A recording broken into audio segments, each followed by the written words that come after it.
para que hagamos un resumen rápidamente de lo que vimos ayer e iniciamos con el proceso del detalle de la interpretación de cada uno de los enfoques en los diferentes subgrupos de cliente asistencial.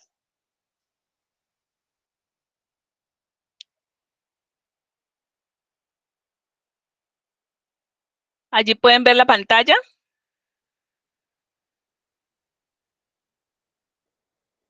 Sí, señora. Listo, bueno, entonces, resumiendo, vimos pues lo que nos pedía la normativa en cuanto a los estándares de acreditación, que esta autoevaluación y que involucra las diferentes dimensiones, 3 dimensiones más exactamente, con 10 variables, tiene una intencionalidad y es buscar garantizar el binomio necesidades y expectativas de los usuarios en cada uno de los estándares, de los grupos de estándares o de los subgrupos de estándares que maneja el cliente asistencial, por ejemplo.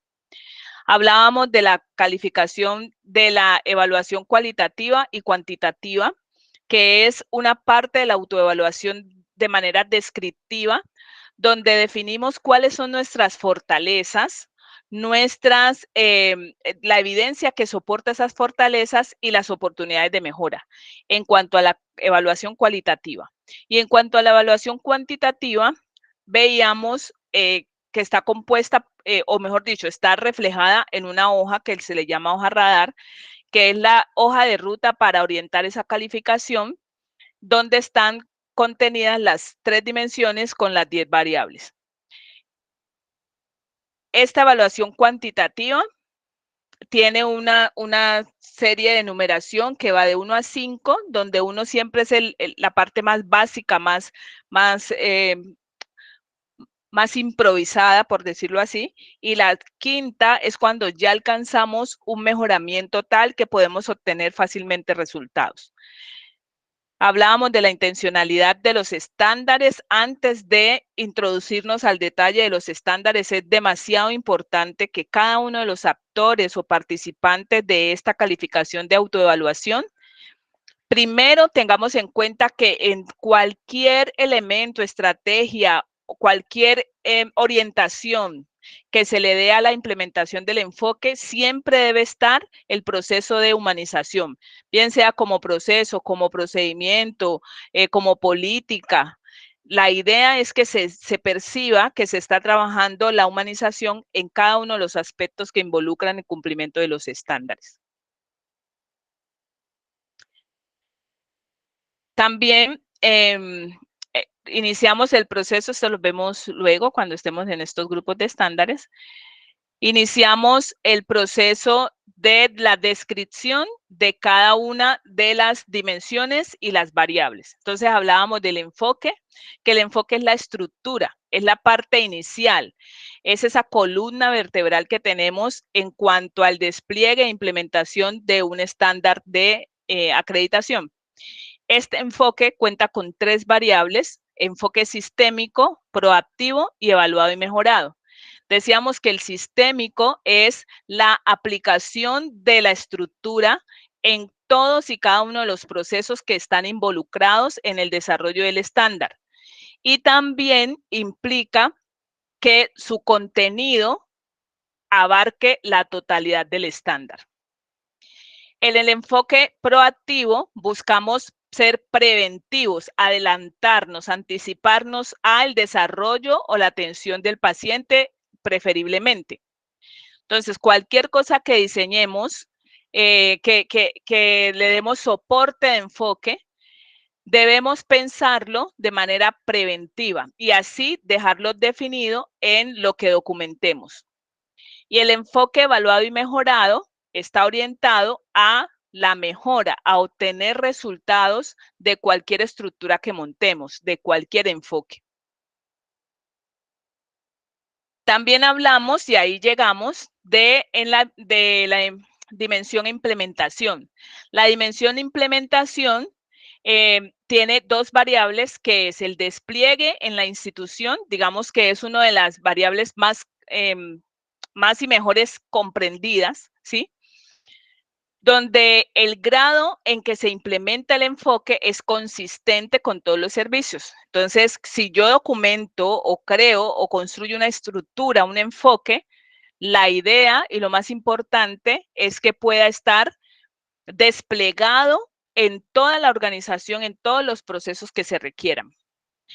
Y la segunda variable de la implementación es la apropiación. Significa que no solamente lo voy a desplegar a todos los procesos involucrados, sino que voy a tratar de garantizar que se haya entendido y que se esté aplicando. Porque un enfoque diseñado se extiende con una socialización a todo el equipo. Buscar el entendimiento es el segundo paso. Y finalmente, lograr evidenciar que sí se esté aplicando como se espera o como se buscaba. Esas dos variables son las que componen la dimensión implementación.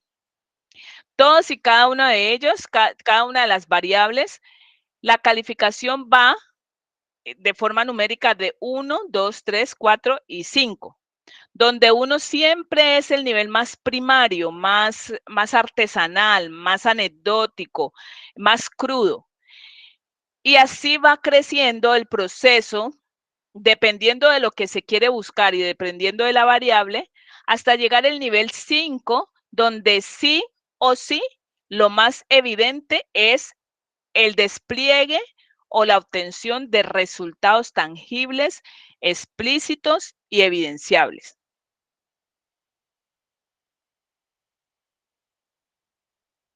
Y hoy quedamos en revisar la dimensión resultados con 5 variables. Es la dimensión más importante para nosotros en este momento, no por el contexto y de lo que significa, sino porque nos hemos quedado más rezagados en esta dimensión que en las dos primeras.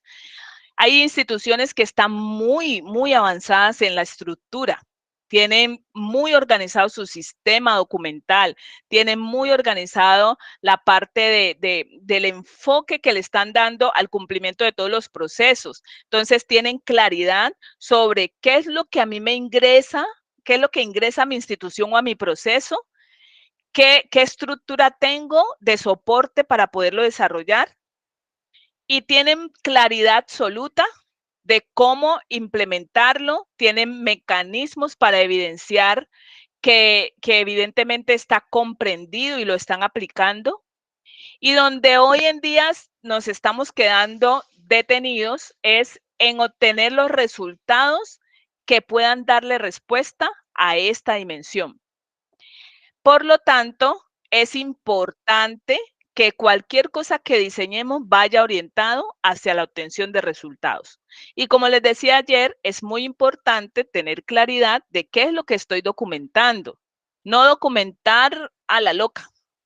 No, yo a veces uso esas frasecitas, pero es como sí, o sea, no adelantarnos no acelerarnos, no llenarnos de documentos o no obviar documentación importante. Es tener la justa medida y registrar dentro de cada enfoque lo que realmente necesitamos y sobre todo los controles. Tiene 5 variables, como les decía, y la primera es la pertinencia. Entonces, los que son asistenciales y han estado en evaluación de historia, bien sea porque los han evaluado o bien sea porque han sido evaluadores, conocen muy bien el concepto pertinencia porque allí es crítico que realmente la atención que yo esté generando sea o se obtengan los resultados que busco o que busca el paciente, y que todo lo que yo genere dentro de ese proceso de atención directa a ese paciente realmente vayan orientados a buscar ese resultado. Eso es ser pertinentes. Es que los recursos que yo utilice vayan encaminados al resultado que buscamos todos, es decir, el paciente, su familia y nosotros como profesionales de la salud o como institución. Entonces, aquí dice que es el grado en que los resultados referidos, es decir, hechos, datos, indicadores, todo lo que hemos pensado y diseñado para evidenciar que lo que implementé del enfoque realmente está resultando. Todos esos hechos deben relacionarse con los criterios y requisitos del estándar. Es decir, que todo lo que yo haga, estrategias, todo lo que mueva, esté orientado a cumplir con el estándar. Eso es ser pertinente, que vaya al punto. Como si fuera un dardo que le da al centro, así, eso es ser pertinente. Puedo tener muchísimas opciones y es todo lo que está alrededor del dardo, todas esos círculos alrededor, son todas las opciones que tengo. Pero el punto central donde yo necesito, quiero poner la flecha para ganar en ese tiro, ese es ser pertinente. Y puedo utilizar, no sé, un movimiento extraño, puedo utilizar, no sé, una ayuda a alguien o simplemente no escuchar a nadie, taparme los oídos y enfocar mi mirada y darle, ¿cierto? Puedo utilizar cualquier estrategia, pero cualquiera que utilice es para obtener el mismo resultado, es decir, es para obtener el resultado que busco. No el mismo resultado, sino el resultado que busco. Eso es pertinencia. Y consistencia es la relación de los resultados como producto de la implementación del enfoque. Es decir, que todo lo que yo implemente, pues sea que con todas las estrategias, mecanismos o las maneras que utilice, pues todas me apunten a lo mismo, ¿sí? Consistencia es que independientemente de la forma como yo, o la forma que utilice, mejor, para buscar un resultado, siempre me lleve al mismo resultado. Por ejemplo, si yo quiero alcanzar un coco en una palmera, puedo utilizar una soga, un lazo, puedo utilizar una escalera, puedo utilizar, no sé, puedo utilizar no sé, un motorcito, un elevador, bueno, una palmera que está que a 5 o 10 metros, qué sé yo. Entonces, cualquiera de esos medios, pues me llevan a lo mismo, ¿cierto? Voy buscando el mismo resultado. Entonces, soy consistente porque puedo utilizar cualquier medio, pero voy hacia el mismo resultado. Consistente también es que yo no desista, es decir, que yo sea consecuente, coherente, que cuando empiece a implementar algo, si no me funcionó, vuelvo a utilizar otra estrategia, pero que le apunte a lo mismo. Si no me funcionó, vuelvo a decir, ser permanente, como el nombre lo dice, ser consistente. Entonces, aquí vamos a implementar cualquier estrategia y nos debe apuntar hacia lo mismo. El avance de por eso, en esta consistencia, ustedes tienen un papel muy importante porque ustedes, por ejemplo, una IPS lo hace de una manera, otra IPS lo hace de otra, y así sucesivamente. Cada IPS tiene una metodología diferente. Miren que casi, ¿por qué estamos utilizando un modelo? Uno diría, pero voy a utilizar lo mismo de la otra IPS. No, es que estamos utilizando el punto es el mismo, ¿cierto? Pero las diferentes maneras es que me indican que cualquier forma que lo haga me debe apuntar a lo mismo, ¿sí?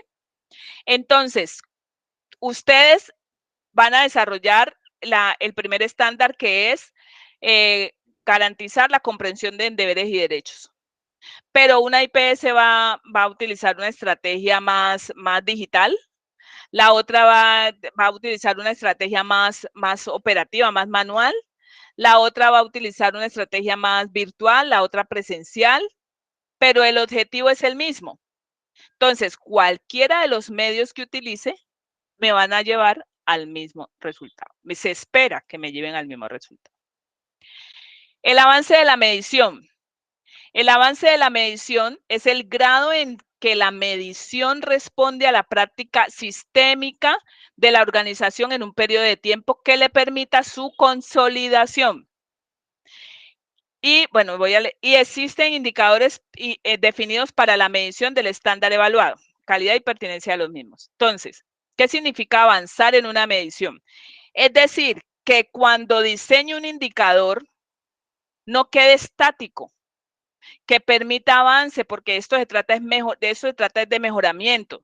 Si yo diseño un enfoque, lo implemento y cuando me doy cuenta que eso ya dio el resultado esperado de una y que no daba motivo a mejoramiento, entonces no está orientado a lo que se busca. Porque si ustedes ven que todos los estándares de acreditación están orientados a crecer cada vez más. Ninguno queda estático. Es decir, que ya lo cumplí, ya paré y ya terminé, Dios mío, ya descanso, no. Ustedes ven que el PAMED no es de descanso, es de continuar. Cuando yo implemento una práctica segura, cuando implemento una estrategia, una oportunidad de mejora para dar respuesta a un estándar, no significa que cuando ya la implementé, lo dejo allí. Significa que lo sigo moviendo, ya lo dejo estandarizado, lo dejo permanente, lo dejo para todos mis procesos o permanente en el tiempo que permita que cada vez lo vaya evaluando y lo vaya mejorando. Entonces, el avanzar en la medición significa que ese enfoque que diseñé y el cual implementé, definí unos indicadores de tal manera que cada vez que lo mido, me permite ir avanzando, avanzando y avanzando. Un ejemplo clásico es, por ejemplo, yo tengo el indicador de satisfacción.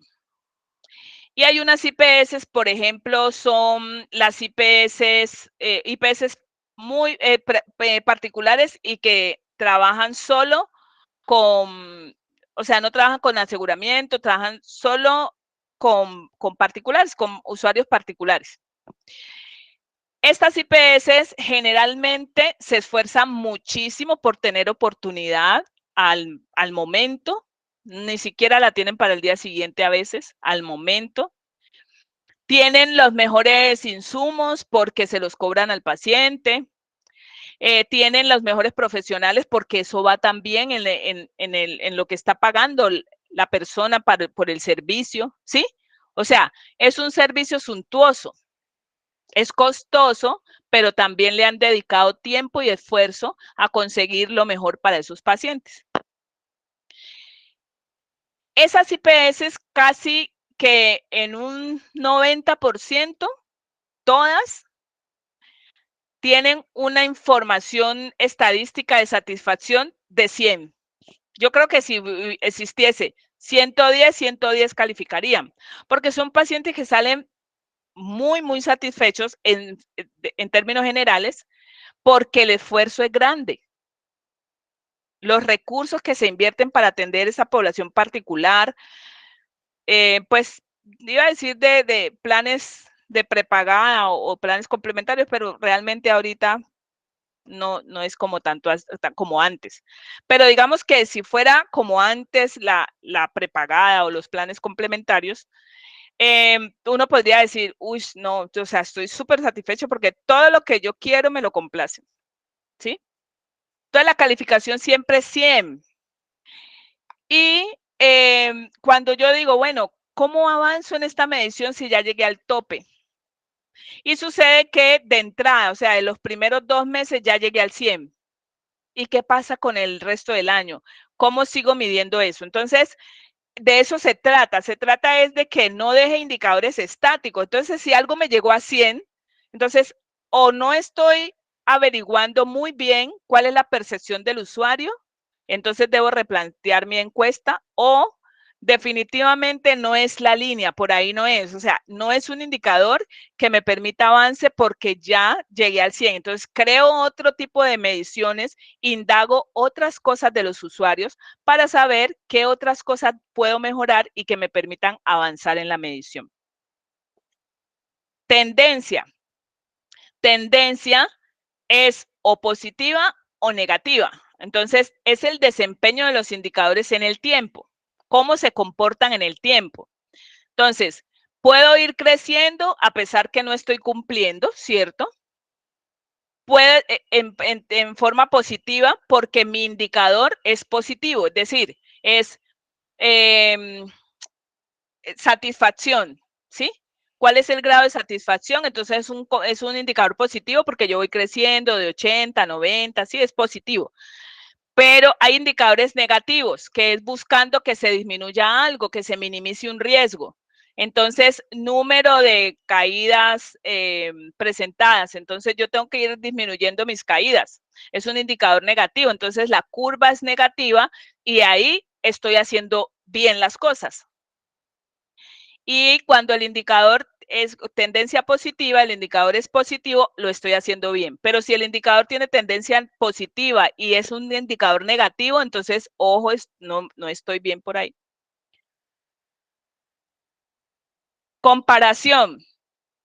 Grado en el que los resultados son comparados con referentes nacionales o internacionales.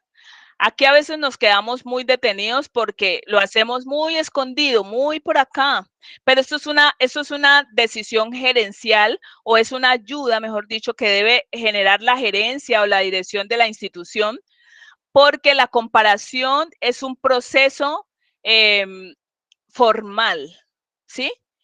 Es decir, es buscar referentes que me permitan medirme, que me permitan exigirme o que me permitan reflejarme en sus resultados para empezar a esforzarme más o enfocarme en donde realmente debo enfocarme más, ¿sí? Y la comparación en gran medida debe hacerse pues desde niveles altos, ¿sí? Porque no es que eso sea una tarea que se le deba dejar, digamos, solamente al líder de calidad, como vea, vaya, fíjese, asómese allá donde el vecino a ver qué chicharrones tiene para ver si yo no los cometo, a ver si no, pues para decir que yo soy mejor.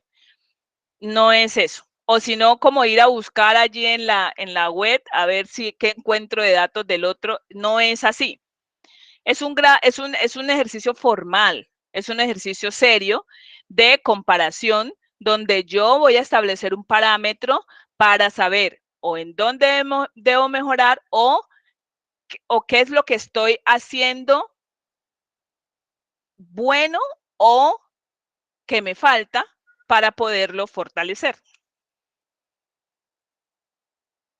¿Me di a entender con estas variables de esta dimensión? Carmen, hola. Hola. Una pregunta.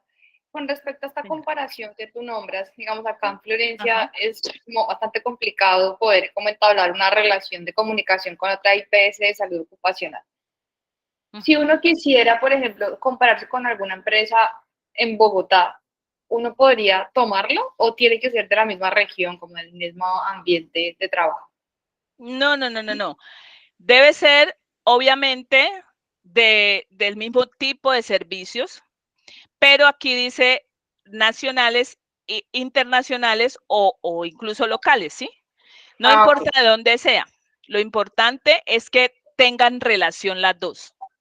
Listo, perfecto, Carmen, muchas gracias. Vale. ¿Otra pregunta?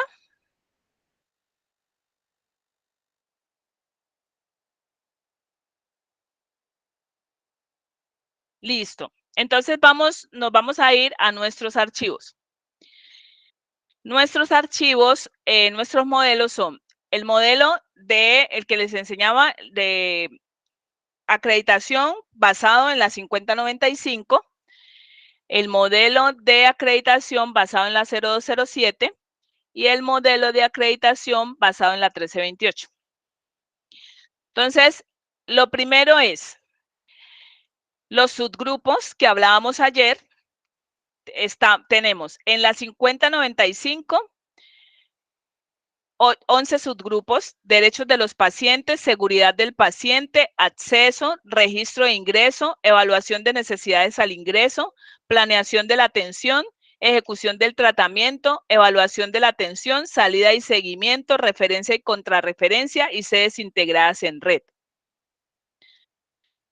En el modelo de la 007, perdón, tenemos derechos de los pacientes, seguridad del paciente. Recuerden que esta es exclusiva de las IPS que son exclusivas del laboratorio. Acceso.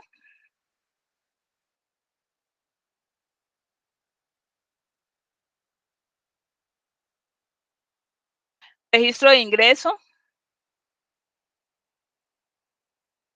Evaluación de las necesidades al ingreso. Planeación de la atención.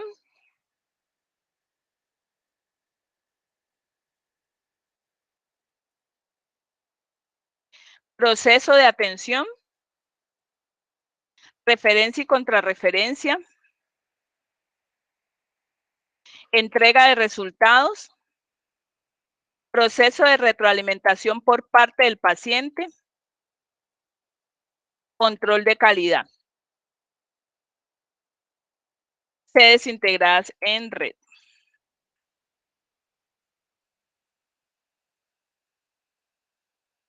Listo. Y en la 1328 tenemos derechos de los pacientes, seguridad del paciente, acceso, registro de ingreso, evaluación de las necesidades al ingreso, planeación de la atención, ejecución del tratamiento, evaluación de la atención y sedes integradas en red. Si ven, aquí no está referencia y contrarreferencia. Solo hay 9. Listo. Entonces vamos a tomar el primer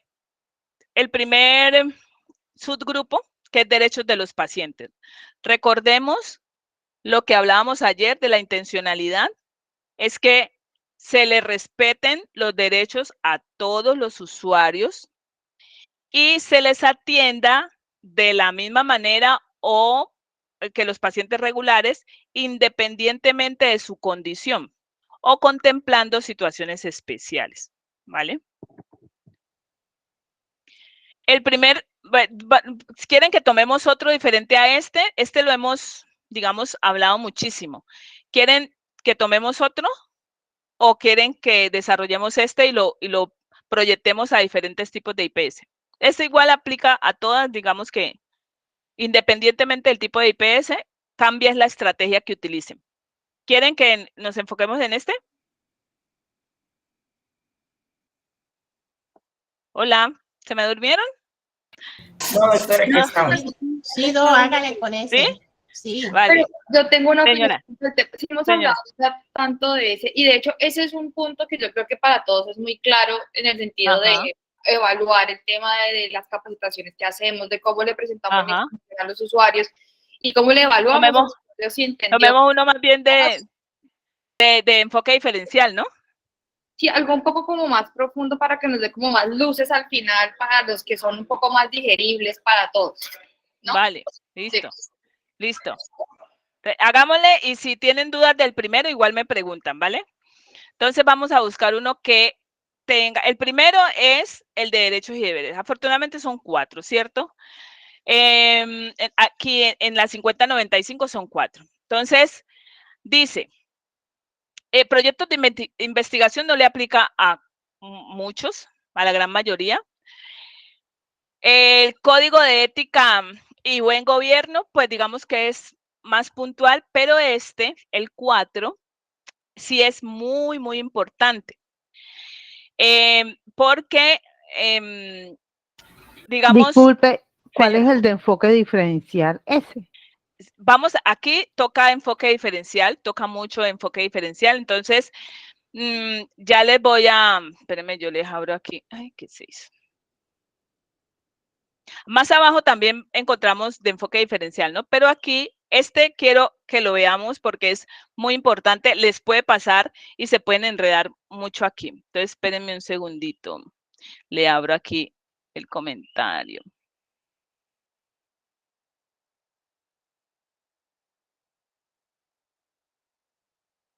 En acceso vemos más de enfoque, pero aquí,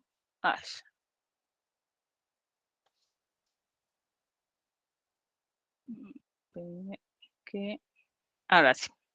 Listo. Entonces vamos a ver el número 4. Dice, la organización asegura que para todos los usuarios que atiende, independientemente de la modalidad de venta o contratación de servicios, se cumple de igual manera los estándares de acreditación que apliquen a los servicios prestados.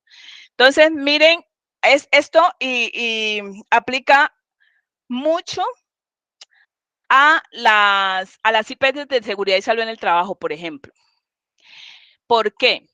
Porque este estándar orienta y indica a todas las IPS que no importa su portafolio, no importa los convenios comerciales que tenga, no importa lo que usted incluya en el paquete que le está ofreciendo al usuario, ¿sí?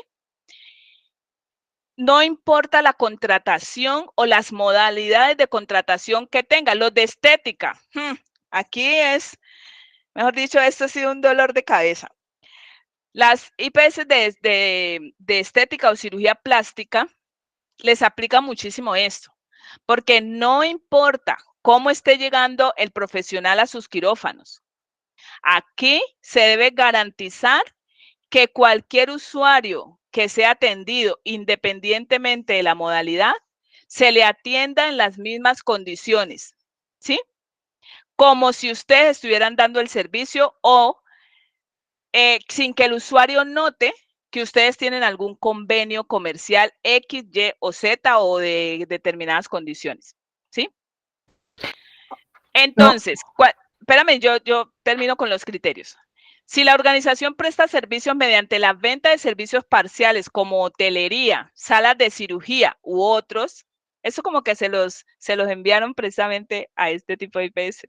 Cuenta con mecanismos para asegurar que la atención extrainstitucional, ambulatoria o intrainstitucional prestada por terceros se presta cumpliendo con los estándares de acreditación en relación con el servicios prestados. Si la organización tiene responsabilidades en la atención de grupos poblacionales o contrata servicios con terceros, esto aplica para las ESES, cuenta con mecanismos para asegurar que el ciclo de atención del usuario del cual es responsable se realiza cumpliendo con los estándares y, sobre todo, dándole seguridad a esos pacientes, ¿sí? Entonces, bueno, este va más orientado es a que garanticemos que cualquier forma de prestación del servicio, el usuario no va a sentir que ustedes tienen X o Y acuerdo y sobre todo que no se los deben decir o recalcar. No, mire, es que, ay, no, nosotros allá no tenemos convenio, no, ellos no quieren ni atendernos, no, eso me toca mandarlo a otra parte. No, mire que ya el contrato con ellos no dice eso. O sea, el usuario dice, pues a mí que eso que me importa, o sea, usted me está ofreciendo un servicio, pues démelo como yo esperaría o necesito, ¿vale? Por ahí me iban a hacer una pregunta. O sea, eso está relacionado con los servicios por outsourcing. Sí, señora, con todos. Cualquier tipo de modalidad o contratación que tenga con los servicios que tiene habilitados o de los cuales es responsable. Una pregunta, o sea, señora, la expresión, o sea, yo no la entiendo. No sé si alguien la entiende y me puede decir qué quiere decir enfoque diferencial. Ah, bueno, claro que sí. Sí, señora, ya, este no tiene ese detalle del enfoque, más adelante sí vamos a encontrar otro, pero este es supremamente importante. El enfoque diferencial es atender a todos los usuarios independientemente de su condición, garantizándoles que no importa la condición, van a tener la misma atención o van a tener una atención preferencial o especial por su condición. Por ejemplo, un enfoque ¿Condición o diferente. limitación?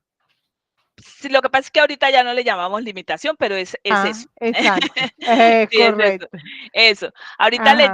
le llamamos son cualidades especiales o capacidades especiales o condiciones especiales. Entonces, porque a veces en lo que se puede limitar por ese lado, tiene más habilidades por el otro. Entonces, por eso ya se fue cambiando el concepto. Entonces, cualquier persona que les llegue, usuario, paciente, o incluso el familiar, porque si el familiar necesita acompañar a un usuario siempre, por ejemplo, un niño, un menor de edad, y el familiar es el que tiene ese enfoque diferencial o esa condición especial, puede ser movilidad reducida, la IPS debe garantizar que el acceso a su atención y la atención directa pues se dé en las mejores condiciones para que no haya retraso, para que se le dé todo lo que necesita cuando lo necesita, ¿sí? Es eso, el enfoque diferencial es eso. Carmen. Ok, gracias. Vale, con mucho gusto. Señora. Con respecto a este punto, uno dice que la organización asegura que para todos los usuarios que atiende, independientemente de la modalidad, se ofrece el mismo servicio, ¿cierto? Pero entonces, digamos que solo al leerlo uno puede decir, ok, sí, yo lo aseguro, en mi IPS yo aseguro que a todos por igual, pero ¿cómo lo demuestro dentro del PAMEC? O sea, yo tengo, por ejemplo, un manual que habla de la atención para las personas con enfoque diferencial y en el desarrollo, pues, como todo el tema de ceguera, pérdida de la audición, pérdida de la movilidad. Digamos, ¿con ese manual yo puedo justificar una fortaleza? ¿O tengo que hacer algún tipo como de evaluación frente a lo que perciben las personas en estados de discapacidad o no sé, de cosas sexuales adicionales? Recuerden que todo lo que hagamos en acreditación tiene un componente diferente a los demás sistemas, que es que aquí siempre debemos evaluar todo, ¿sí? Para poder calificar la dimensión resultados. Entonces, siempre recuerden, ya tienen el documento, ya tienen una estructura, deben ir un poco más allá, que es la implementación, ya la tienen implementada, ya saben que todos los colaboradores y pacientes comprenden la información y la están aplicando y la están respetando, y les faltaría entonces la obtención de resultados. Entonces, ¿qué necesitamos para validar que este estándar que se está realizando, que se está cumpliendo? Primero es definir cuáles son las características del servicio, que eso puede uno encontrarlo en el modelo de atención o en la estructura que ustedes tengan de atención. Allí están todos los usuarios, incluidos los de enfoque diferencial. Entonces, la idea es que uno evalúa si usted tiene un servicio que todo lo habilitado lo está prestando usted.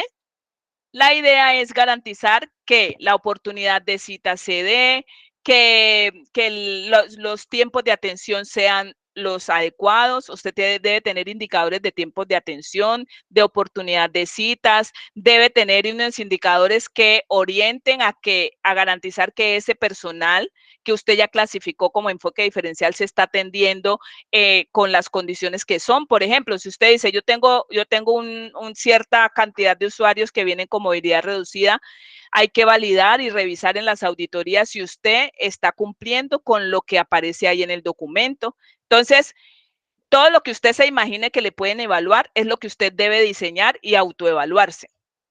Por lo menos, o sea, en mi caso, el 99% son de movilidad reducida. Sí, entonces uno empieza a ver desde la puerta, desde el acceso, desde los alrededores, desde la separación de la cita, las facilidades que le den pues para que el usuario realmente acceda al servicio, cuáles son las alternativas por ejemplo, de atención oportuna, que el usuario ni siquiera tiene que registrarse aquí cuando llegue, sino que ya yo le hago el registro, no sé, virtual, no sé, algunas estrategias que ustedes puedan crear para que, por ejemplo, ese nicho que usted tiene, que es movilidad reducida, pues se cumpla, que no vayamos a entrar a la IPS y encontrar gradas, que no vayamos gradas sin alguna otra alternativa, que no vayamos a encontrar que esa infraestructura no cumplió con las condiciones de ambiente físico, que la seguridad del paciente no se tiene en cuenta porque su población, el 90% es movilidad reducida, ¿sí? Entonces, todo eso debe ser un conjunto. Y recuerden que lo que documenten deben saber cómo lo van a evaluar. Hola, Don. ¿Vale? Hola, buenas, hola, Doc, ¿cómo está?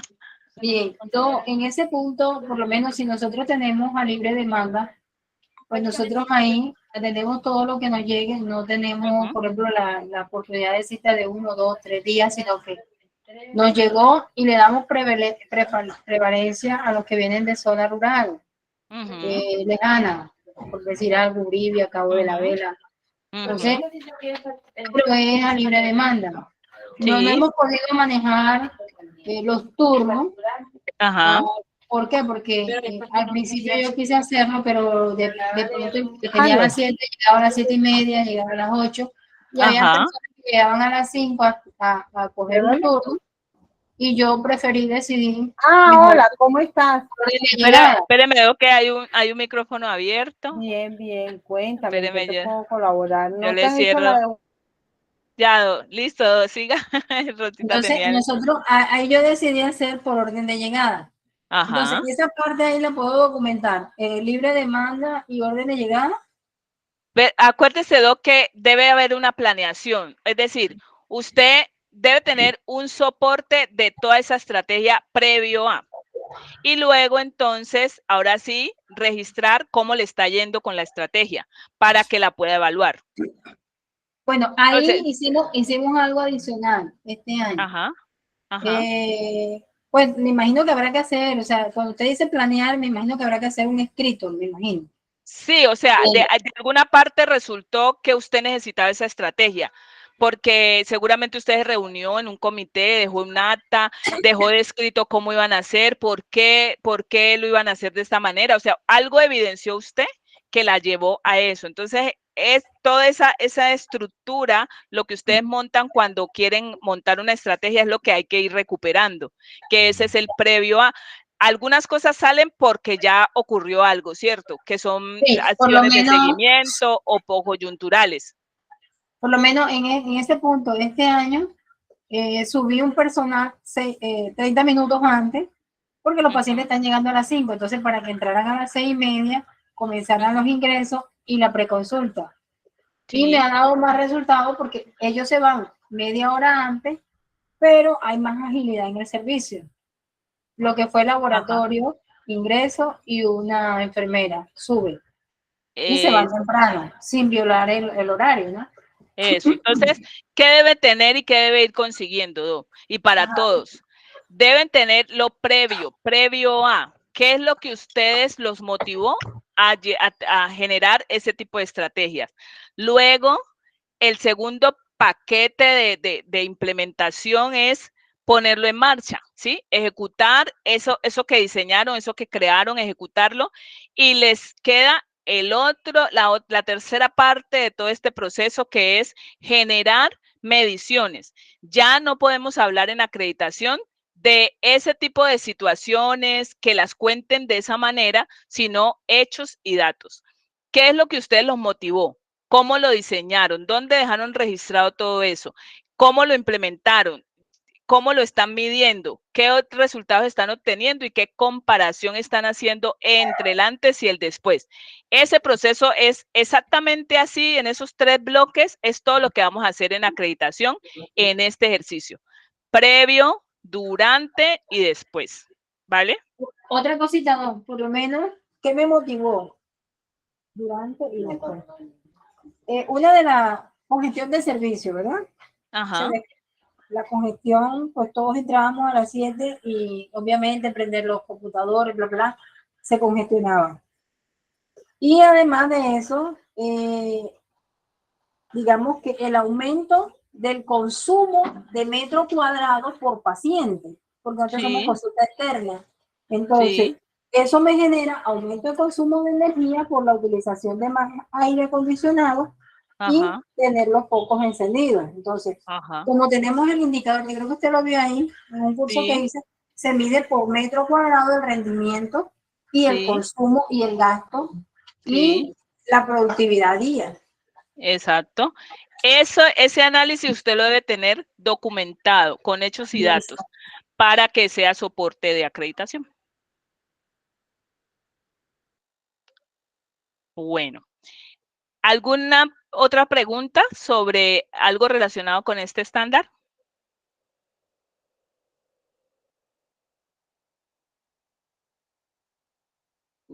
Vale, vamos a salir entonces de derechos de los pacientes, ¿vale?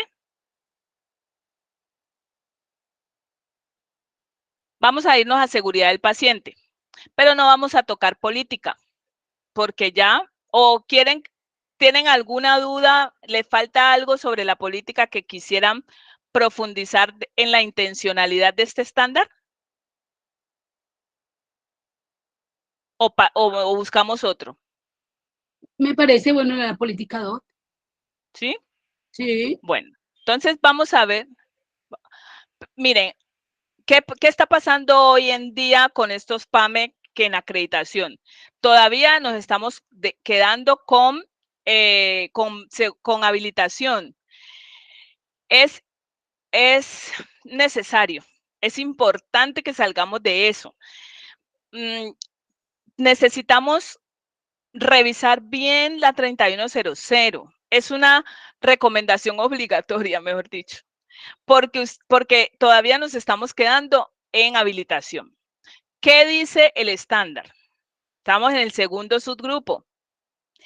La organización tiene formulada, implementada y evaluada la política de seguridad de pacientes y garantiza su despliegue en toda la organización mediante ¿qué?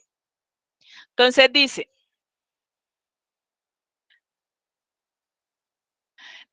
mediante una estructura funcional para la seguridad del paciente, que puede ser un programa, puede ser una matriz de gestión del riesgo, puede ser diferentes tipos de estructuras, puede ser las 2, las 3, o sea, toda la estructura que ustedes consideren, ¿cierto? Que le dé funcionalidad a la seguridad del paciente, es decir, que funcione, que se note que funcione. Entonces, todavía nos estamos quedando en documentar la política para traerlo a acreditación. Eso da pena.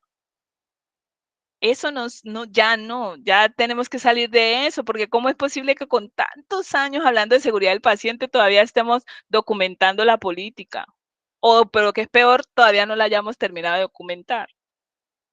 Entonces, sí es un llamado, un regaño, sí, porque necesitamos avanzar.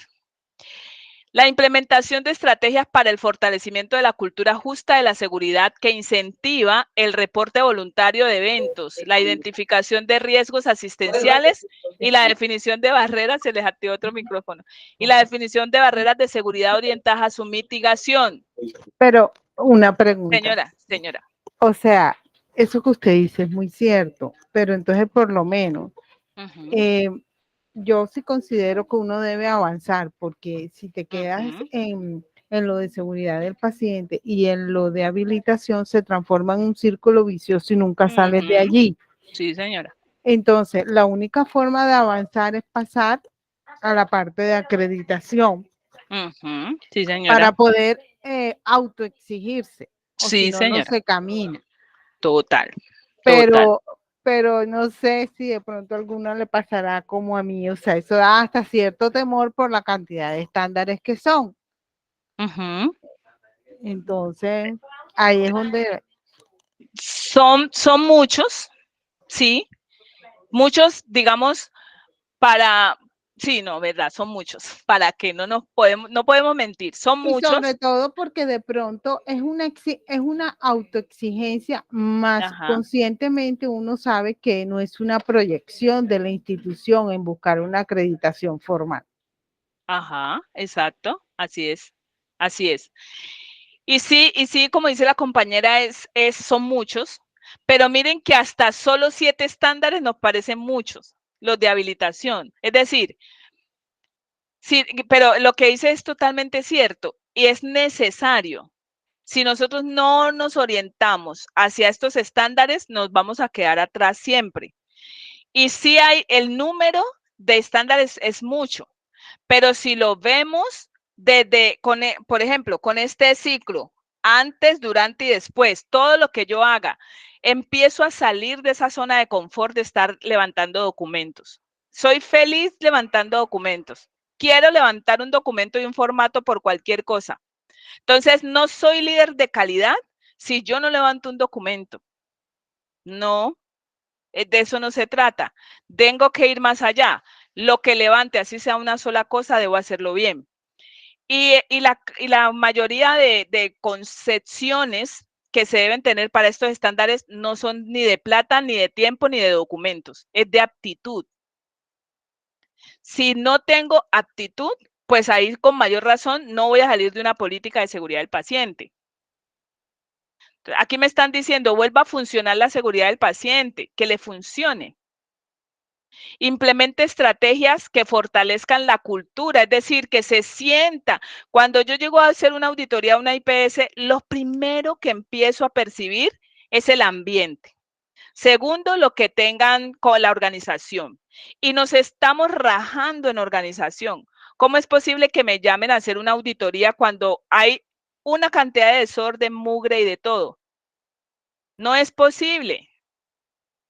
Eso se cae de su peso. O sea, hay cosas que están en nosotros que nosotros las sabemos, las vemos y las tratamos de tapar, de ocultar y después decimos, no, es que, jue madre, es que no he tenido tiempo. Pero esas cosas no necesitan, son cosas que son de sentido común. Entonces, necesito esperarme aunque sea en eso, aunque sea en el aseo, pues. A veces ni siquiera mi escritorio está aseado. Yo voy a donde el líder de calidad y encuentro de todo, que el cafecito, que la cosa, el escritorio manchado con marcas de tazas de café que ponen todos los días ahí, una cantidad de papeles, una cantidad de bolígrafos, todo eso es una cosa loca. Yo digo, este es su escritorio. Sí, así es. Yo Papeles. esperaría que, sí, que el escritorio de la computadora al menos esté limpio y nada. Eso uno encuentra, ay, que dónde tenía yo el archivo. No, espere que yo por aquí lo tenía. Y entonces empezamos a decir, no, es que esto es mucho, no fue madre, esto es mucha cosa. Pero si ese pedacito no lo tenemos.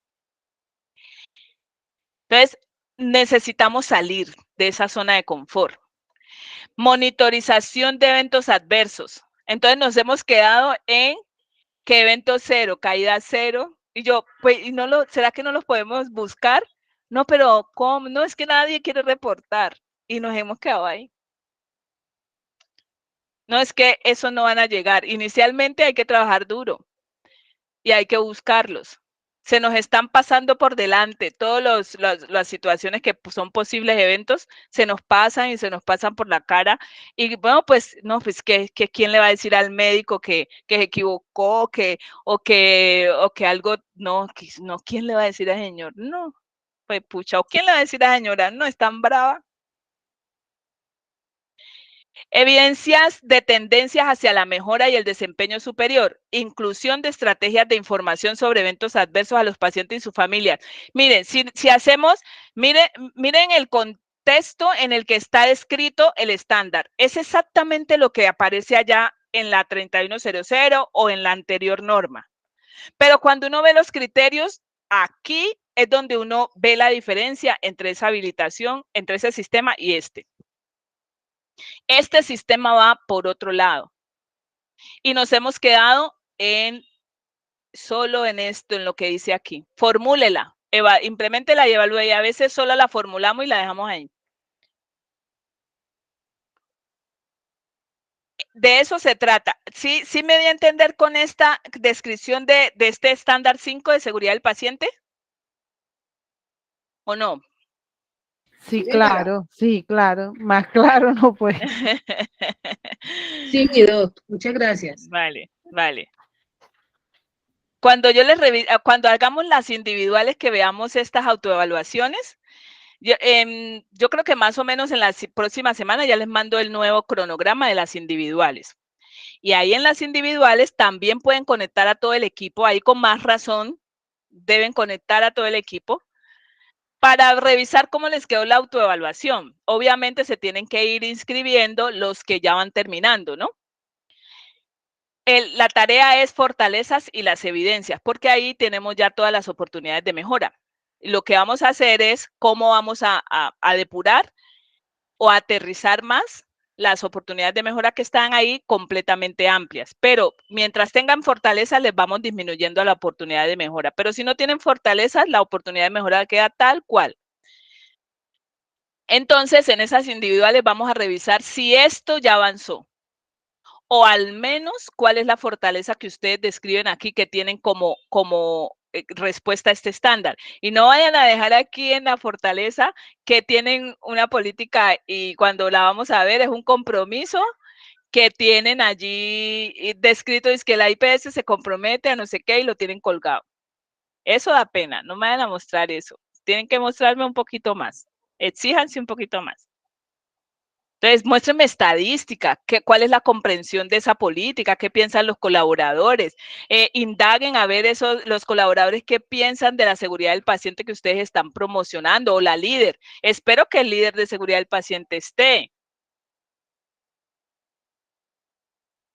Bueno, vamos a irnos a otro subgrupo. El otro subgrupo que es el acceso. Aquí es fundamental el papel del líder de admisiones, ¿vale? En el estándar 9, que este está exclusivamente enfocado a enfoque diferencial, orientado a enfoque diferencial, dice, la organización garantiza el acceso a los usuarios según las diferentes particularidades y características de los mismos, se evalúan las barreras del acceso y se desarrollan acciones de mejoramiento. Entonces, la organización garantiza el acceso a todos los usuarios, independientemente de sus particularidades y características. Entonces, ¿qué dicen nuestros criterios?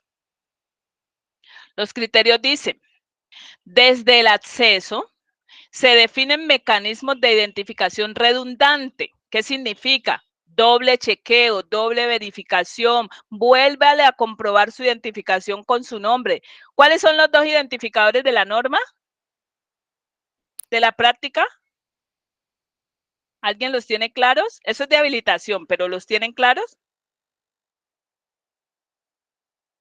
¿Quién tiene claro cuáles son los dos identificadores de base, de acuerdo a la práctica segura? Los dos identificó la Carmen, buenas tardes. Hola, buenas tardes. Nombre completo y número de identificación. ¿Y qué significaría nombre completo? Si tiene dos nombres, los dos nombres y los dos apellidos. Exacto, que no falte ninguno. Muchas gracias. ¿Cómo estás? Luego hablamos. Bueno, Carmen, bien, gracias. Vale. Entonces, que si existen dos nombres, estén los dos nombres. Y si existen los dos apellidos. Pero que además siempre esté el número de identificación. Entonces, que desde el acceso se definan los mecanismos de identificación redundante. Entonces, están los básicos, está el básico, que lo mínimo que le debo preguntar o tener en cuenta, pero ¿cuántas veces lo voy a hacer para corroborar que esos datos son los que son? Este aplica a todo tipo de instituciones, No existe ninguna institución que no reciba pacientes, o si no, no es institución. Si son investigación, si son centros de investigación, reciben, no son necesariamente pacientes como tal, pues son pacientes, obvio, pero están participando en un proceso de investigación. Esas personitas deben de ser más consentidas aún. En centros de investigación es donde más necesito hacer identificación redundante. ¿Por qué? No solamente con datos básicos, sino otros elementos que me permitan identificar riesgos desde el acceso. Y bueno, para todas, que todas tienen ahí un significado muy especial en cuanto a la identificación. Dice, desde el acceso se hace la identificación de riesgos de la atención. Aquí, miren, hay un punto muy sencillo que yo siempre les pongo de ejemplo, porque a veces ven esto tan lejano a mí que dicen, uy, no, eso yo cómo voy a, no, eso es tan lejano, no, esos estándares de acreditación son tan complicados, pero no. Sucede que cuando yo solicito una cita, a mí me atiende una personita o me atiende un robot o o una grabadora, qué sé yo, o bueno, me dan acceso a una aplicación donde yo separo mi cita.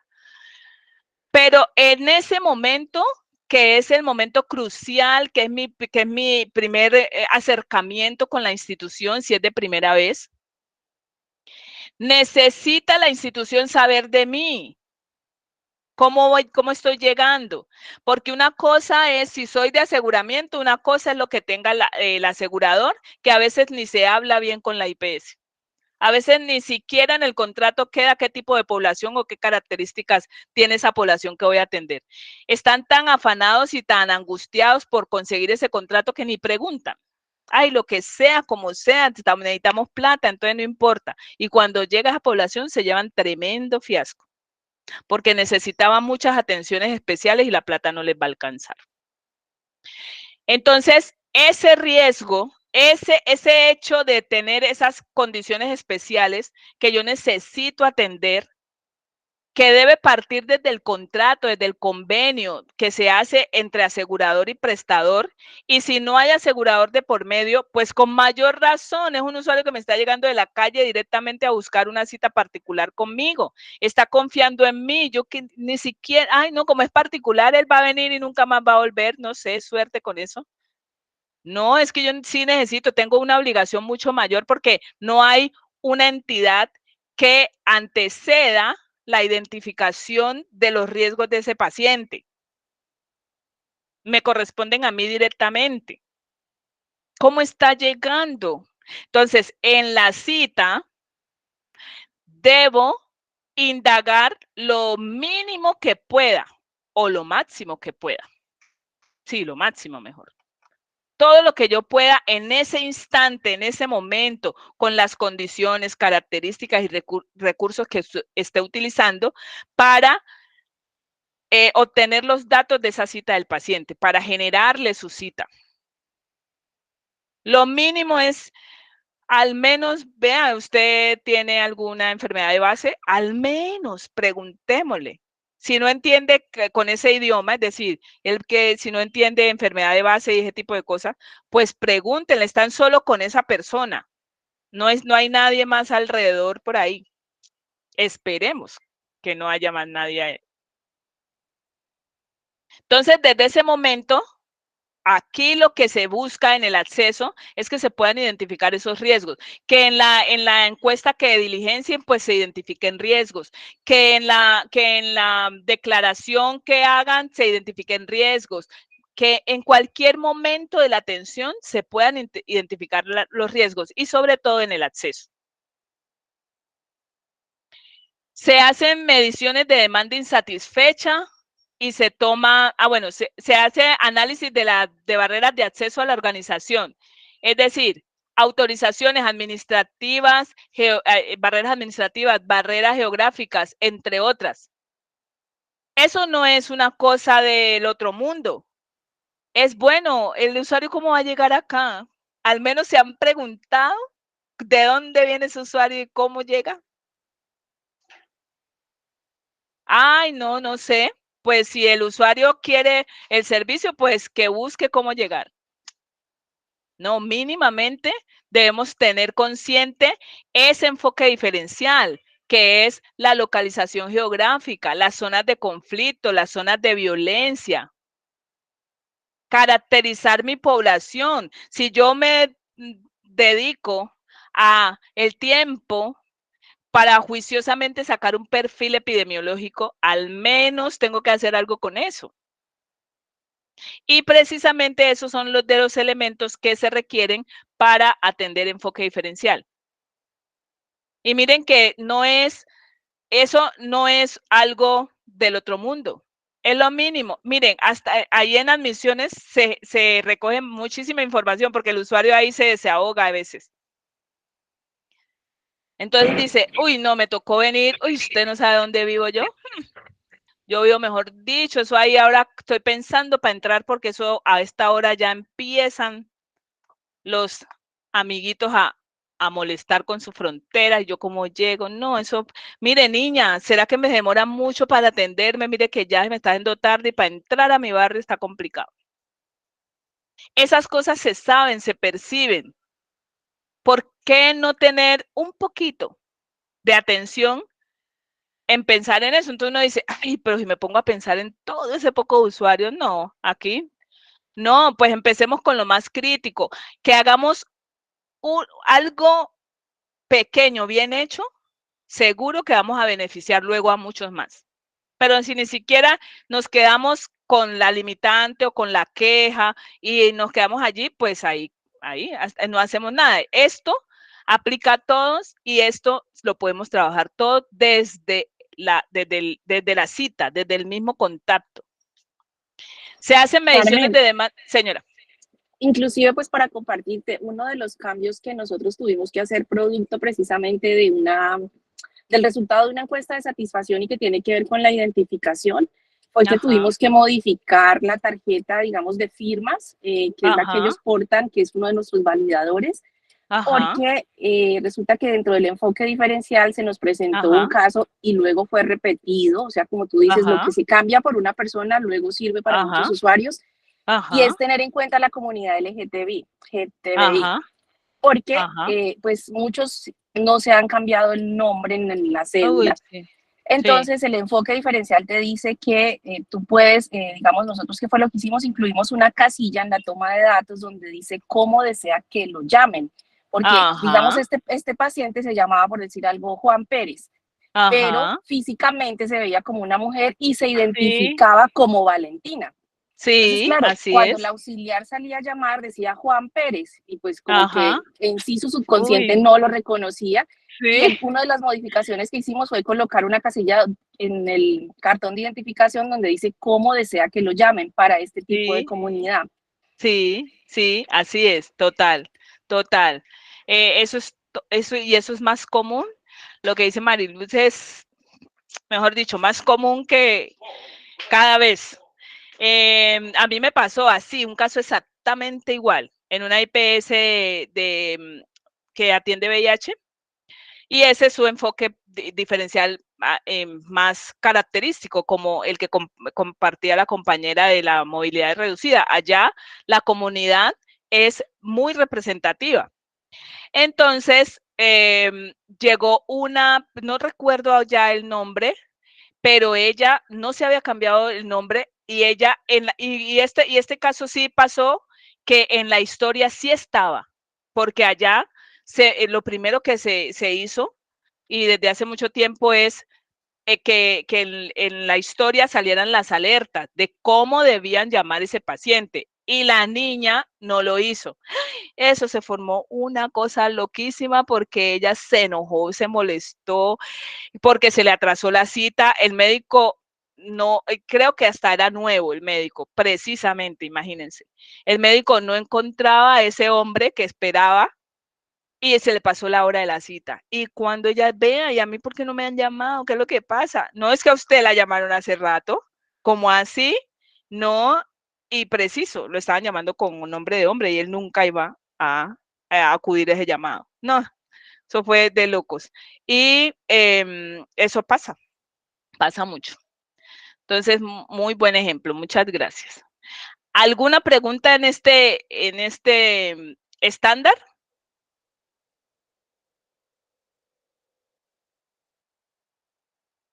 Está muy silencioso. Todo bien, mi do, todo bien. Bueno, entonces, acceso, gracias. Acceso, registro de ingreso. Este aplica a todas las IPS generalmente.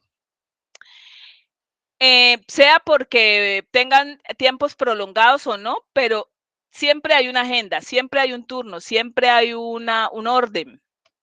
Entonces dice, está estandarizado el proceso de asignación de citas, registro, admisión y preparación del usuario, mediante el que se le oriente sobre qué debe hacer durante la atención.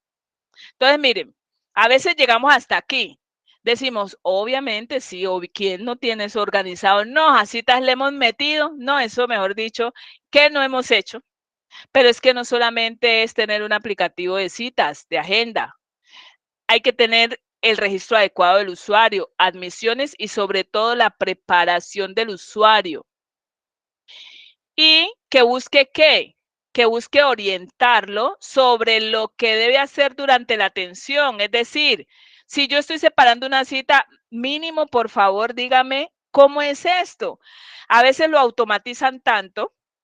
Por ejemplo, yo no me puedo quejar de la EPS en la que estoy, porque el sistema es muy agradable, fácil, amigable, ¿sí? Yo separo mi cita y me dan toda la información en un pantallazo, en una ventanita que se abre, me dan todos los datos. ¿Sabe qué le falta de pronto dejar? ¿Quién es ese médico y la experiencia que tiene? Porque dan toda la información, por lo menos la que yo necesito o la que yo esperaría. A otro necesitará más, pero esa para mí es suficiente. Pero yo también he visto y me ha tocado en otras ocasiones que separan la cita y les dicen, su cita es el día tal a las tal. Bueno, ¿y cómo es que llama el médico? Ah, pues que usted ni siquiera sabe cómo llama su médico. Pues se llama tal, listo. ¿Y ese médico qué es? No, pues no, señora, mire, es que yo tengo que atender la otra llamada. Así de ese tamaño. O sea, son tan escuetos que uno dice, Dios mío, a mí, y a veces no dejan ni que uno anote. Ya se me olvidó. Y ahora para llamar. Sí, gracias a Dios por un milagro me levantaron, me cogieron la llamada. Un milagro de Dios. Ahora, ¿cómo hago, Dios mío?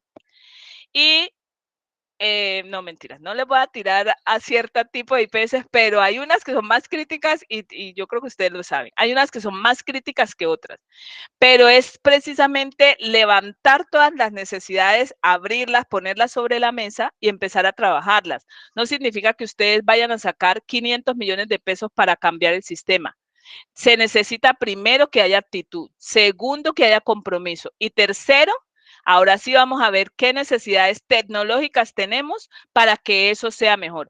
Miren, a veces los call centers se acostumbraron tanto, los call centers humanos, se relajaron tanto y se acostumbraron tanto que nadie los veía. Y cuando empezaron a automatizar, que empezaron a perder sus trabajos, ahí sí venía, como dice la Biblia, el llorar, el crujir de dientes. O sea, ahí sí venía el ayayay.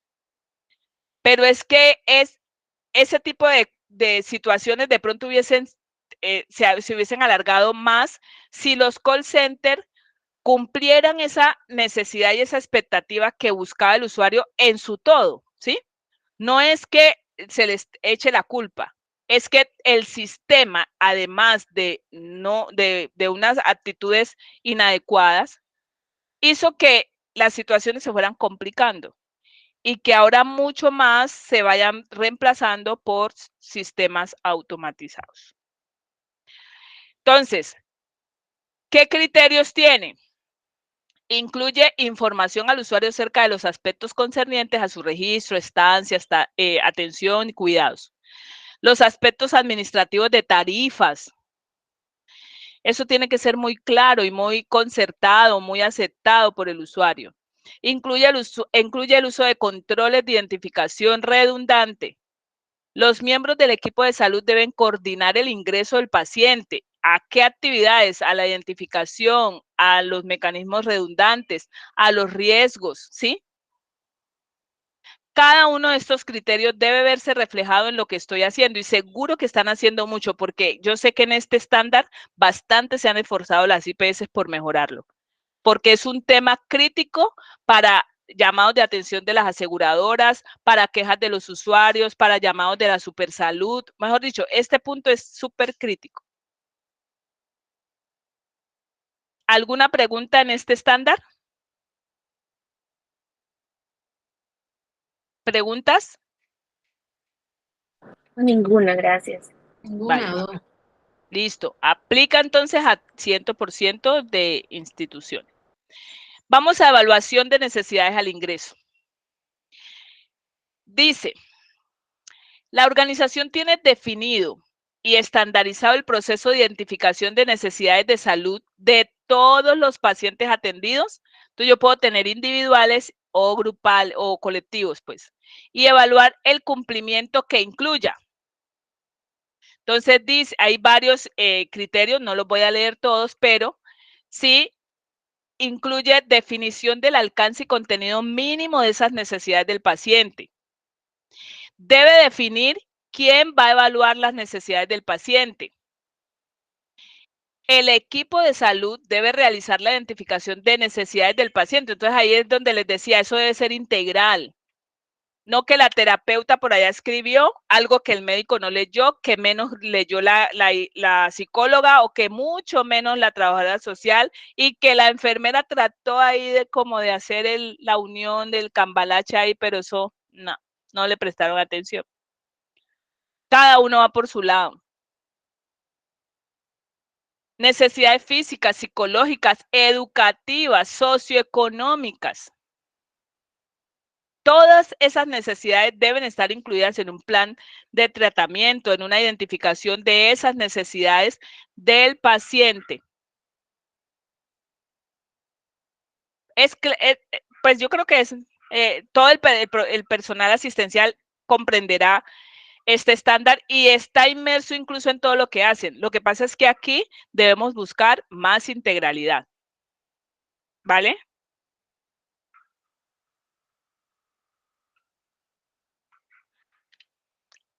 Planeación de la atención. Bueno, en planeación de la atención, espérenme, voy a disminuirle un poquito.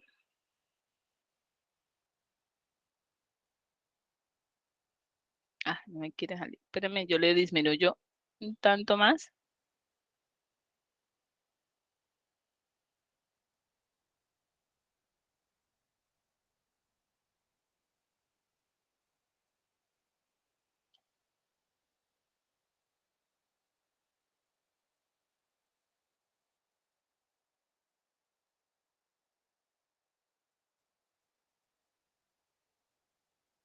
Corro para acá. Listo. Vamos a ver si lo aumento un poquito, no se me pierde. Listo. Entonces, en planeación de la atención, tenemos el estándar número 23, por ejemplo, que dice, si la organización tiene responsabilidades en grupos poblacionales específicos, aquí estamos hablando de todo el componente de promoción de la salud, prevención de la enfermedad, tiene procesos de evaluación y gerencia del riesgo en salud de la población, también otras cohortes, ¿no? Cohortes de enfermedades de alto costo, bajo su responsabilidad y establece mecanismos para educar en autocuidado y corresponsabilidad, que el usuario comprenda que tiene una responsabilidad directa frente a su estado de salud o su evolución, que somos responsables ambas partes, tanto él como la institución, y que se defina el enfoque de riesgo, se prioricen los riesgos críticos, se mida el impacto y se gestione y evalúen los resultados. Entonces, necesitamos que las IPS, si manejan grupos poblacionales, tengan este tipo de trabajo realizado. O sea que si elegimos este enfoque, las IPS que elijan este enfoque, vamos a ver si este quedó priorizado. Ay, no lo tengo. No recuerdo si se los prioricé, creo que sí. Para trabajar, sobre todo las IPS que trabajan con aseguramiento, trabajaremos en esa gestión de ese riesgo colectivo, ¿sí? Que redunde en el riesgo individual. Entonces, aquí trabajaremos las rutas integrales de atención. Carmen, ¿Vale, señora? Es una pregunta rápida porque es muy específica, no me gusta ocupar tiempo en cosas muy específicas. En este caso, yo no atiendo población, digamos, que requiera intervención farmacológica ni terapéutica de ningún tipo. O sea, digamos que dentro de las posibilidades son nulas las posibilidades de tratamiento o intervención. En este caso, en estos estándares hay muchísimos que hablan de tratamientos, yo siento que no me aplican pero hay que buscarle la forma en la que apliquen. Por ejemplo, este que habla de grupos poblacionales específicos, digamos que no tengo un grupo poblacional específico de los que nombraste, ¿no?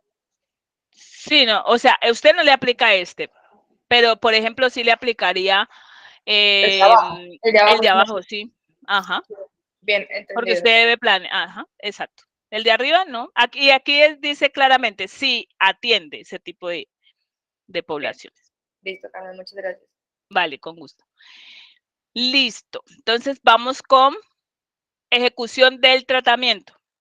En la ejecución del tratamiento tenemos el estándar 41. Dice, existe un plan de cuidado y tratamiento que incorpore de manera integral el análisis de riesgos y las necesidades del paciente y su familia mediante la adecuada articulación del equipo interdisciplinario, lo que habíamos hablado ayer, lo que acabamos de decir. Esta ejecución del tratamiento va muy ligado con planeación porque necesitamos que desde ese momento se empiece a evidenciar y aplicar esa integralidad, esa interdisciplinariedad entre la identificación de las necesidades del paciente, identificación de sus riesgos y llegue de manera efectiva todo ese trabajo a la ejecución del tratamiento y por ende a los demás momentos o subgrupos. Entonces, lo que yo planeé, cómo oriente esa identificación para poder pasar a la ejecución del tratamiento con mayor efectividad, es vital, es importantísimo. Por eso este se integra muy bien o se debe integrar muy bien con el anterior. Este plan de cuidados está muy ligado con la identificación de las necesidades del paciente.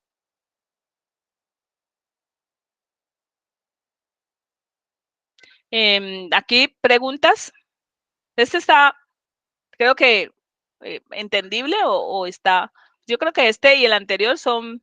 El equipo asistencial entiende, o sea, le queda más fácil, digamos, digerirlo porque sabe cuál es el tema aquí, ¿vale?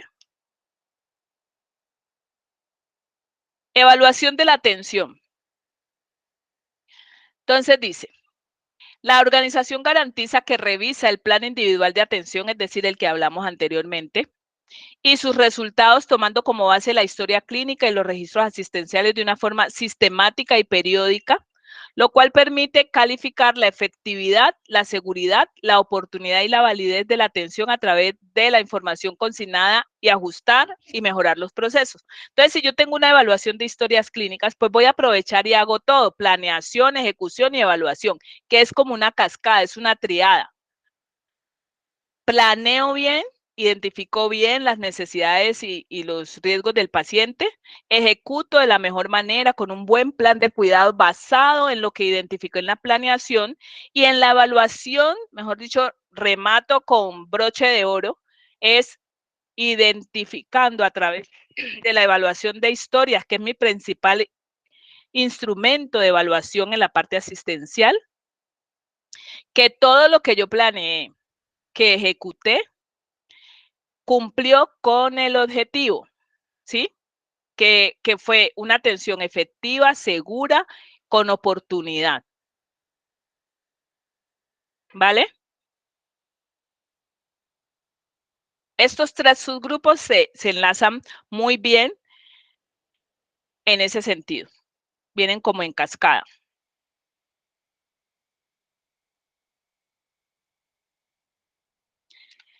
Y tenemos salida y seguimiento. Dice, la organización cuenta con un proceso estandarizado para el egreso de los pacientes que garantiza al usuario y su familia la adecuada finalización de la atención y su posterior seguimiento. Tiene varios criterios que están orientados a garantizar que mientras el paciente necesite una atención inmediata en el egreso o posterior en su seguimiento, pues lo vamos a hacer en los tiempos adecuados y y atendiendo todas las necesidades que requiere, ¿sí?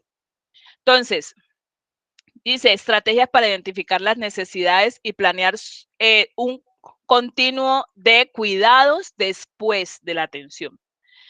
Estándares de tiempos para los procesos relacionados con su egreso, comunicación con todo el equipo y el paciente y su familia, planes documentados de referencia, reporte de los resultados y cuidado y tratamiento, pues se aplica, y así sucesivamente. O sea, todo lo que aquí encuentro en criterios es el soporte que yo puedo apoyarme para empezar a trabajar ese estándar. No necesito irme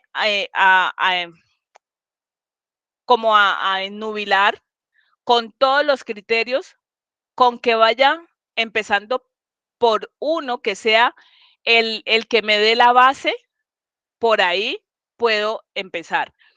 Y recuerden que tienen 5 años, de acuerdo a esta metodología, tienen 5 años para ir poco a poco montando estrategias que les permitan avanzar, es que no se queden siempre como en lo mismo de los servicios, que en hospitalización lleguen, cuando uno llegue a hacer auditoría en cirugía, en hospitalización, en urgencias, no encuentre lo mismo de lo mismo, ¿sí? Que al menos se note que se están esforzando por hacer la diferencia. Eso es importante. Y eso es lo que uno esperaría en el primer año de este proceso. Referencia y contrarreferencia. Referencia y contrarreferencia, dice el estándar 53, que en caso de que sea necesario referir a los usuarios entre servicios, ojo, entre servicios o entre instituciones, se deberán garantizar los siguientes procesos. Entonces, es importante, y este también es aquí se confunden muy fácil como en seguridad del paciente, porque hay unos criterios de procesos prioritarios en habilitación que hablan de referencia de pacientes, ¿cierto? Entonces uno dice, ay, referencia y contrarreferencia, es registrar el paciente, que se vaya con sus documentos correctos, que se vaya con la remisión, eso es habilitación. Aquí lo que vamos a garantizar es esto.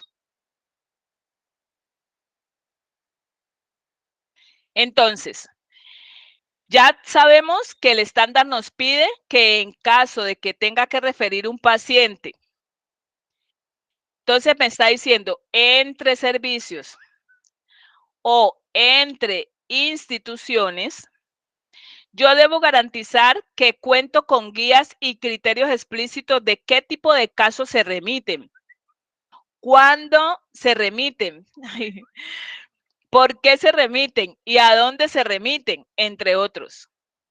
La organización garantiza que todas las remisiones cuentan con la información clínica relevante del paciente.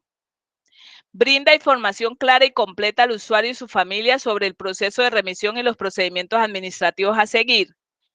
Garantiza que los profesionales que remiten a los usuarios cuenten con retroalimentación del resultado de la atención y dicha información quede incorporada en los registros y se evalúa la pertinencia clínica y la eficiencia de los trámites administrativos de la remisión. Entonces, casi que la mayoría de IPS llega hasta aquí. Los 3 primeros, porque se han dedicado a tener un buen soporte, una buena estructura. Pero faltaría entonces trabajar con lo que les ha sido más difícil conseguir, que es que haya retroalimentación, que les informen qué ha pasado con el paciente, que el otro servicio, a veces están en la misma estructura física, el servicio, y no tienen ni idea qué pasó con el paciente. Si llegó, no llegó, a qué hora lo atendieron, si lo atendieron. O sea, a veces están tan aislados que pueden estar al frente, pero están aislados. Y evaluar la pertinencia clínica. Nos estamos quedando cortos en evaluar esa referencia de pacientes. Entonces, recuerden, si habilitación me pide los 3 primeros, ¿cierto? O mejor dicho, por habilitación tengo los 3 primeros criterios, pues entonces me concentro en trabajar los 2 finales, ¿vale?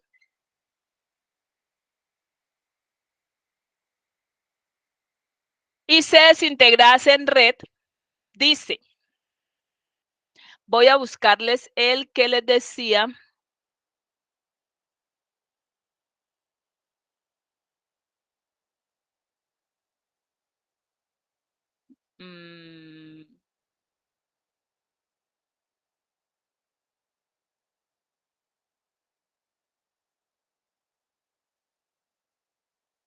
Bueno, esta es interesante. El estándar 66.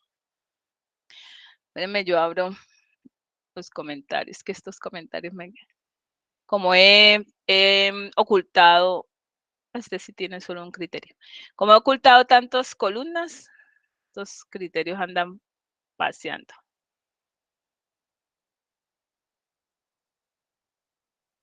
Listo, entonces miren lo que dice. Dice, cuando tengo varias sedes y el usuario pueda consultar en varias de ellas, debe existir un sistema para que la historia clínica se comparta y se consolide luego de cada visita del paciente, sin importar si la información está en medio magnético o físico.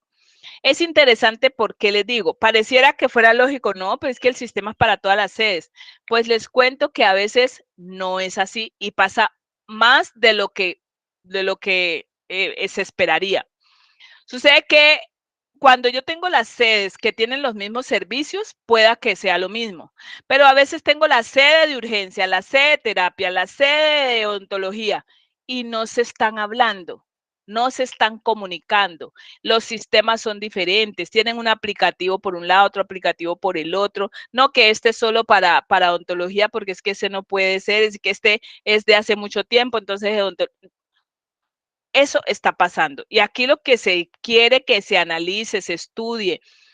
No importa si, aquí dice, no importa si es medio magnético o físico, pues la idea es que vayamos a la par. Recuerden que esto puede estar en un periodo, 2018 esta norma, pero si habilitación ya dice, no, es que ustedes deben tener integralidad de la información de manera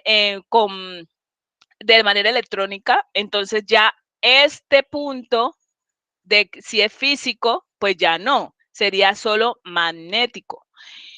Y si ustedes tienen varias sedes, pues la idea es que se trabaje en el análisis y de la viabilidad y la oportunidad que tengan de ir integrando esos sistemas. Aquí sí de pronto van a invertir, pero hay que analizar la costo-efectividad porque en un momento dado esto les va a ahorrar muchísimos, tanto incidentes como recursos, les va a disminuir, o sea, a corto, mediano o largo plazo va a ser muy beneficioso. Entonces, a veces, mire, por ejemplo, el ejemplo que daba la compañera, que yo puedo estar en la IPS, en la S, con mis puestos de salud, y en la S puede que tengan un sistema, ¿cierto? Y en los puestos de salud ni siquiera han llevado computador, entonces no hay nada para manejar, no hay nada electrónico, ni una tablet, no hay nada, entonces la historia clínica se hace a mano y luego y allá se guarda, pero entonces cuando se necesita ya en la S, entonces ¿cómo hacen para que si el usuario no la lleva? Eso es una cosa loca en algunas, ¿sí? Entonces, por eso es importante que se haga una integralidad de los sistemas. Y si es un tercero, pues con mayor razón. ¿Preguntas?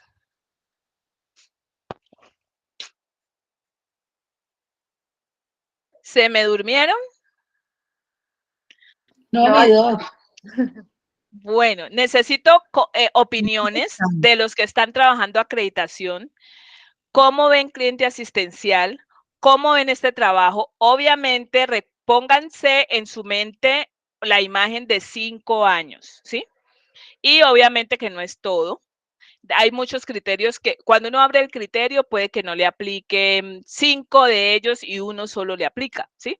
Entonces, recuerden que esto va proyectado a 5 años, pero es importante, ya vamos a ver los de laboratorio, los que son diferentes y que quedó en la 1328, pero quiero opiniones, percepciones de los que están trabajando en enfoque de acreditación o los que no incluso.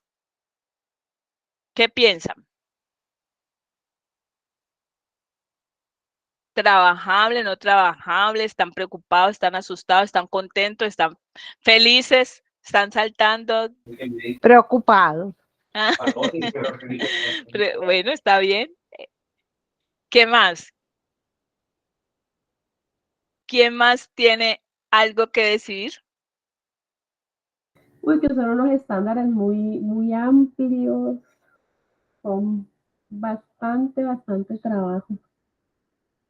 Sí, y más cuando uno no tiene habilitación bien montada, pues sufre un poquito más. Sí, claro. Bueno, ¿qué hay en la 0207? En la 0207 tenemos control de calidad. Entonces, por ejemplo, el estándar 41 dice, el laboratorio cuenta con un programa de control de calidad interno y externo reconocido y probado. Digamos que ese es básico, ese siempre se tiene. Se lleva registros de acciones de control de calidad, se lleva un registro actualizado de las calibraciones, un sistema para comparar los resultados de control de calidad. Bueno, entonces, digamos que este punto está dentro de los criterios que son obligatorios y es buscar los criterios que definan la diferencia o que determinen el crecimiento. Los procesos de retroalimentación por parte del paciente, dice, la organización tiene un proceso estandarizado que monitoriza sistemáticamente y periódicamente los comentarios de los usuarios manifestados como sugerencias, solicitudes personales, felicitaciones. Entonces, digamos que es el mismo sistema que se tiene de encuestas, pero aquí hay que consolidar, analizar y formular acciones de mejora y ahí es donde nos estamos quedando un poco cortos. Dice, conocimiento del proceso de todas aquellas personas que tienen contacto directo con el público, deben conocer todo este proceso y deben saber qué está pasando con la opinión de los usuarios, capacitar sobre los cambios y generar pues los indicadores de oportunidad y efectividad de la respuesta. En cuanto a entrega de resultados, pues tenemos también, hay mucho de lo obligatorio, pero orientado con esa intencionalidad de los estándares de acreditación. Dice, la organización cuenta con un mecanismo estandarizado de reporte y entrega de resultados. Recuerden que en habilitación para laboratorio se deben tener los formatos que se convierten en registros útiles de lo que yo recibo, de lo que yo proceso, de lo que yo embalo, de lo que yo transporto, de cómo entrego y cuándo entrego resultados. Todo ese proceso viene de habilitación, pero aquí se debe pensar en la intencionalidad de esos estándares. Tenemos también,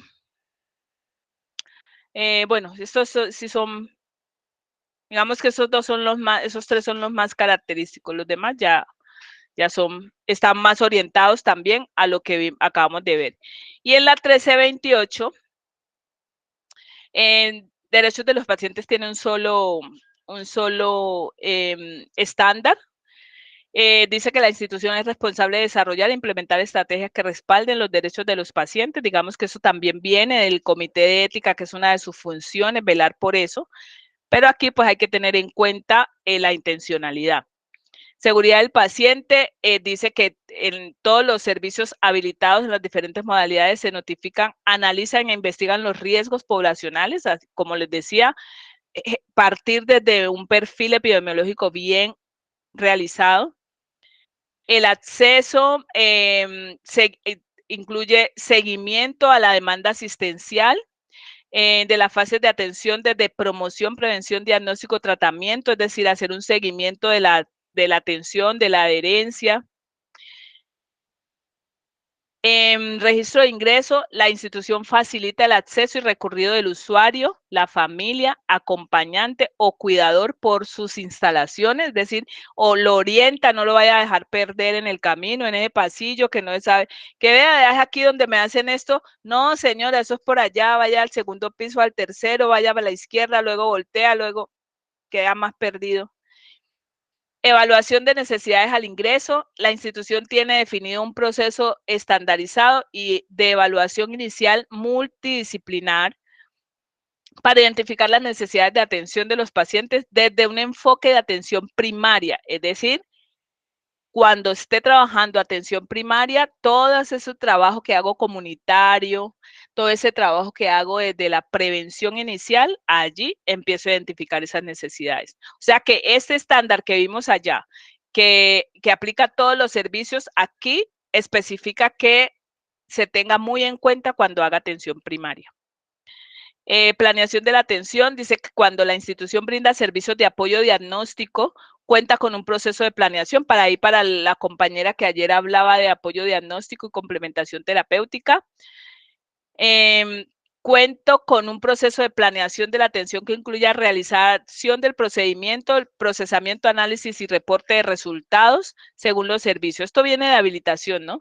Pero siempre recordemos la intencionalidad de estos enfoques.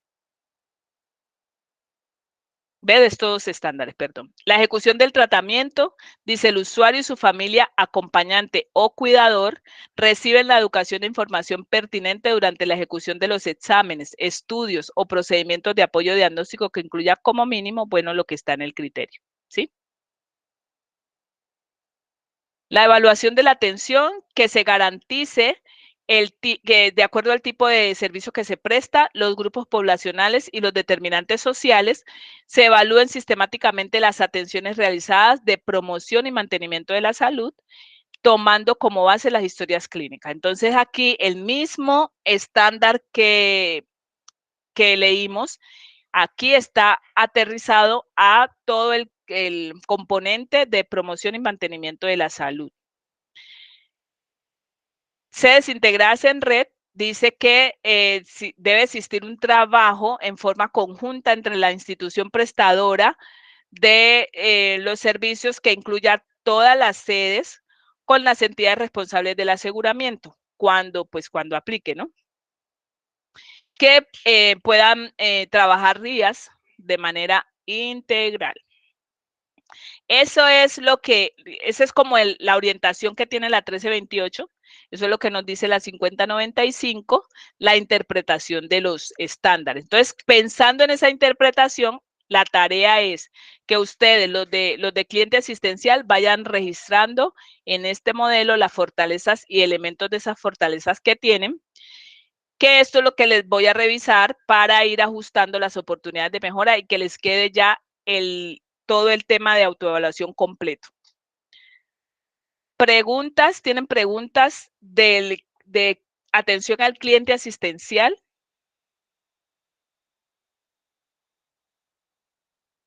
No, todo muy bien, muy bien. Listo. Los que están nuevos en el proceso, ¿tienen preguntas? Recuerden que las individuales, no vamos a dar capacitación en las individuales, es a revisar y corregir, ¿vale? O sea que ustedes son los que trabajan el archivo, no se lo voy a trabajar yo, lo van a trabajar ustedes y ustedes lo abren, ustedes lo manejan. Si ustedes no tienen dominio de la información, entonces ustedes se imaginan qué podrán presentar a los entes, a los auditores. Entonces necesitan trabajar la herramienta. Por lo tanto, el día de las individuales, ustedes ya saben compartir pantalla, comparten su pantalla y van presentando las fortalezas. No las vamos a revisar todas seguramente porque no da el tiempo, pero sí les voy a ir preguntando por los críticos. Yo tengo unos estándares que sé que por ahí pueden patinar. Entonces, allí me voy a concentrar para irles aclarando ¿cómo debe quedar esa fortaleza? La expresión de la oportunidad de mejora ya la tienen, están todas. La única que está pendiente es la IPS exclusiva de laboratorio, donde tengo que ayudarle a generar las oportunidades de mejora, pero eso luego se los voy enviando. Por lo pronto, todos los demás tienen las oportunidades de mejora. Deben concentrarse en fortalezas y las evidencias, ¿vale?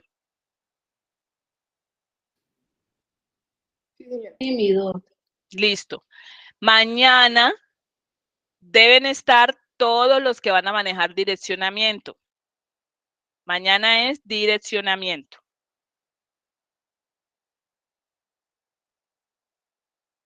¿Vale?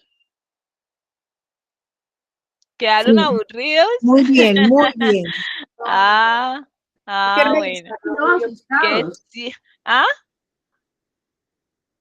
Aburridos, no, asustados. Bueno. No, el susto es bueno. El susto es bueno porque entonces los estoy poniendo a pensar. Eso es bueno. Y de eso se trata, los estándares de acreditación. Para que se logre algo, uno debe sentir eso. Eso es adrenalina. Pero es bonito, ¿no? Son bonitos.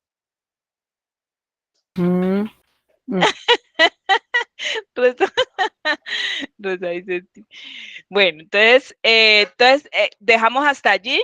Mañana nos volvemos a conectar con direccionamiento para empezar a comprender el sentido de los estándares de direccionamiento, ¿vale? Entonces, mañana sí creo que va a ser 1 horita. Ok, descansen. Vale. Gracias. Descansen.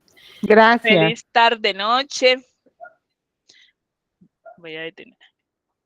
Bendiciones, mi don. Amén, igualmente. Muchas gracias. Con mucho gusto.